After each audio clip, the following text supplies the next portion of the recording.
We have a brand new Polestar that was just unveiled, and this is the Polestar 4. It's an electric SUV, which I don't really understand. Are we calling everything an SUV these days? It kind of seems like it. So in this video, we're going to have a look at some of the spec and tech, obviously, from this The Verge article. I'm going to link it down in the description. Then we need to talk about this design. To me, it's a very expected design, but I don't think that's a bad thing. We're going to have a look at the front, side, and rear, and also have a look at this interior and the lack of a rear window, which is unique for a production car, I think, unless it's a hypercar that we've seen before with mid-engines. So let's have a look at this article here and let's see what this is all about. This is a $60,000 starting price and 300 miles of range for Polestar's fastest production vehicle to date. Polestar's fourth vehicle is called the Polestar 4, and they say it's a compact SUV, but looking at this, I don't know if I would call this an SUV. I'm not sure what they base that on. Maybe it's the ride height. If you have a higher ride height today, I guess you can call it an SUV. That's just how it goes. So it's a coupe style SUV with a targeted range of 300 miles, a substantial 102 kilowatt hour battery, and starting price of 60 grand. And the size and pricing here is positioned between the Polestar 2 Fastback and the upcoming Polestar 3 SUV. It will go on sale here in North America in 2024. So since it is a Polestar 4, it makes sense that it's slightly larger than the Polestar 3, but higher off the ground than the Polestar 2, and the compact SUV will come in all-wheel drive or rear-wheel drive variants, which I think is pretty cool. I'd rather have rear-wheel drive than front-wheel drive just for the driving dynamics of a car. There's a total absence of the rear window, which Polestar argues enables a new kind of immersive rear occupant experience. You have ambient lighting inspired by the solar system, is intended to elevate the backseat ride quality even more. Sounds very fancy. And you also have a new high-definition screen that shows a live feed from the roof-mounted rear camera in replacement of the rear mirror. So what about the performance here? We have 0 to 62 miles per hour in about 3.8 seconds, not bad. And a maximum power output of 400 kilowatts, or that's 544 horsepower. And it supports DC fast charging up to 200 kilowatts. The long-range single-motor version features a 200 kilowatt or 272 horsepower motor at the rear. And this is the one that's going to have a estimated range of 300 miles. You have a total of 12 cameras as well as one radar, and 12 ultrasonic sensors are fitted as standard. Is this an F-22 Raptor? I'm not sure where we're headed with all these sensors and cameras and stuff. If one breaks, I don't know how big of a problem that would be for the overall functionality of the car. On the inside, you have a portrait-style 14.7-inch center touchscreen and a 10.2-inch instrument cluster behind the steering wheel. And this is clearly inspired by the Polestar precepts. You can definitely tell, but I actually think that this looks better than the Polestar precepts. I'm going to let you know why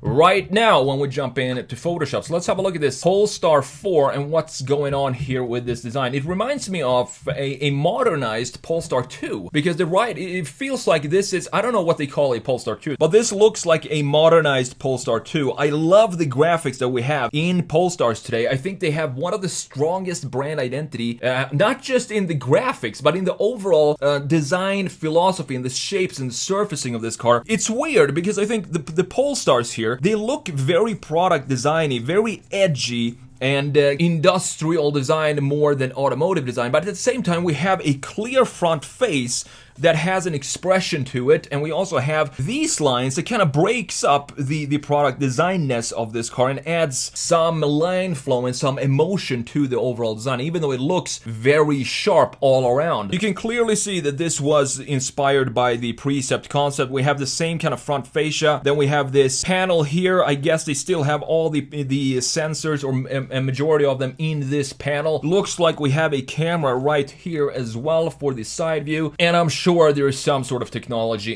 in the side mirrors as well. It's so much technology in this car that it makes me wonder, for example, if you're not gonna have a rear view mirror, instead you have this camera up here, what if this breaks? I wonder how big of a problem that would be, because stuff are gonna break over time, and if you don't have a rear view camera, that means you don't have a rear view. So looking at this from a side view, I kind of like this color, but I think it looks mean in black to have this car in black, because it kind of melts in with this design that we have down here, this trim piece, the black piece, it kind of reduces the weight of the height of the car and the overall mass. I think it looks really good. And I wouldn't call this a coupe SUV because it doesn't look like a coupe SUV to me. It doesn't have this bubbly shape, and it doesn't look like they took a normal SUV and just chopped off the rear end, which I don't like when companies do, and then just put out a new model and call it a coupe SUV. I know that this was designed intentionally from the start to look like this and look like this only. There isn't a normal, so to speak, SUV version of this. So this was designed from the start to look like this. And I think when you do that, it really helps out the design, and you can actually make some good looking coupe SUV. Another example of that is the Nissan Ariya, for example. Down here we have this line, which I love. It kind of cuts even further into the body and reducing mass,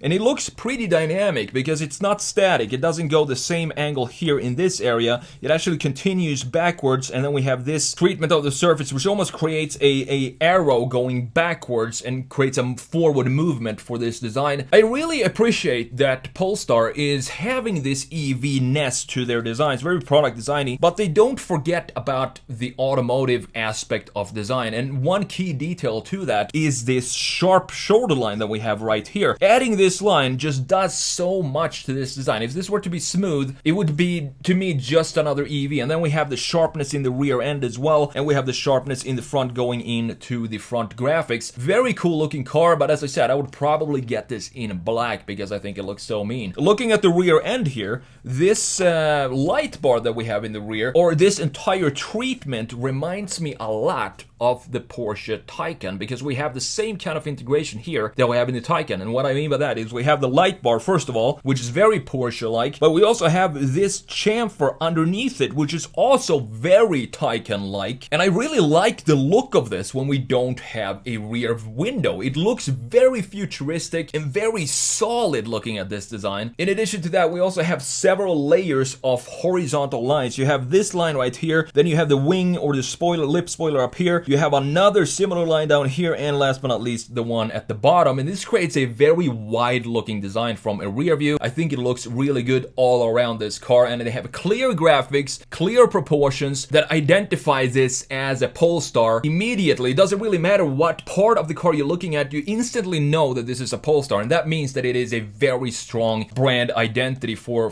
the Polestar overall. So let's have a look at the interior here, and this is also very much expected. We have a big infotainment screen right here, which is necessary because we have like 58 cameras and sensors in here or something like that. And then we have the gauge cluster behind the steering wheel, just being two different size iPads on the dash. They're not very well integrated, but this is the standard that we have today, and you hear me talk about this so many times before. But overall, it feels like the exterior of the design kind of follows into the interior of the design. We have a very Scandinavian approach to this design, and these seats, specifically the top part of the seats, they remind me a lot of the Tesla seats, specifically the headrest that you have right behind your head. The design of it looks almost identical to the Tesla seats. And then we have some Northern Lights or solar system inspired stuff going on here in the door, which I think it adds to the overall quality of the design. And as I said before, I appreciate details like this when they add small styling features